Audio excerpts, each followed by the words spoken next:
Bonjour les amis, Bohdan is here, and today's episode of SEO question from business owners is related to the situation when your SEO traffic is rising, whereas your revenue or your conversion is not rising. This is a real one. Let's get down to the example. For example, it might happen when you've got an e-commerce website and your traffic bringing pages are obviously categories and product detail pages. But somehow you also hold merchant pages or merchant profiles, and this is where you see increasing SEO traffic. So normally this is good from one hand, but obviously this is not what you've wanted. So let's see why it actually may happen and how to fix it on a practical and also on the strategy level. So first of all, it happens when you intentionally lay some grounds for this. So this is so-called vanity metrics. I refer vanity is that for someone to show off with this. Normally they would never appear on the website, but once allowed, they would create some traffic. How do you quick fix them? So first of all, you would normally need to redistribute your page rank, so pointless internal links, especially from important pages to those pages you don't need, pages that are not leading to revenue. This would help. Most of the time, these are links from templates. And the second question is how to fix them on the strategy level. So on the strategy level, I would like to emphasize that metrics most of the time is a strategy. So whenever it comes down to defining your metrics, you actually are defining your strategy.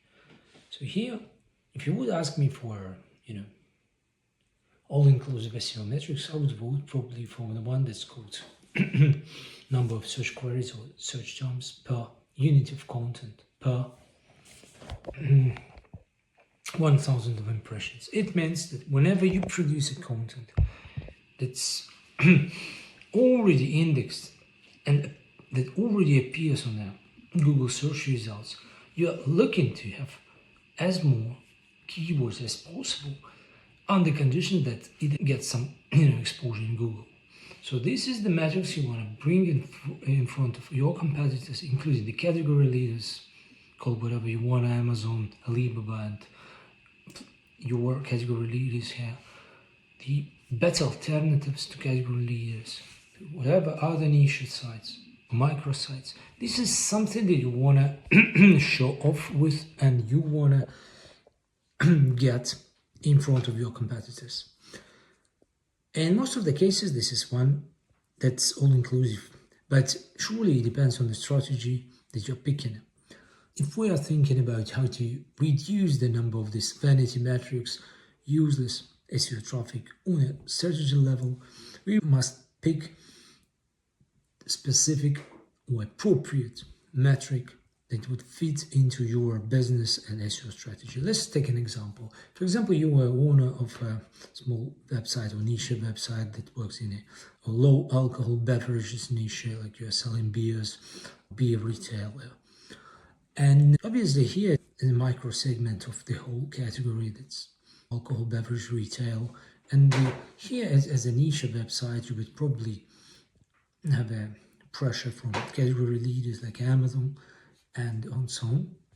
But your concern might be really different because the category leaders might want to fight with better alternative. This is the closest targets. So whenever it comes to you, your proper target here will have more keywords per page than Amazon has.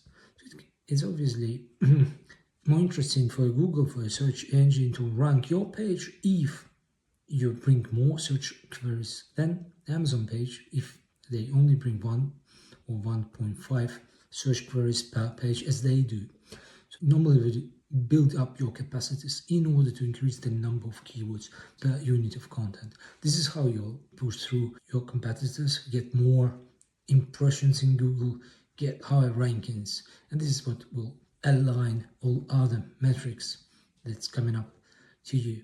Thank you for watching. This was about vanity metrics, how to increase your SEO traffic in the most revenue relevant way. If you have your questions, I'm open to answer them. Please send them over. Thanks. Bye.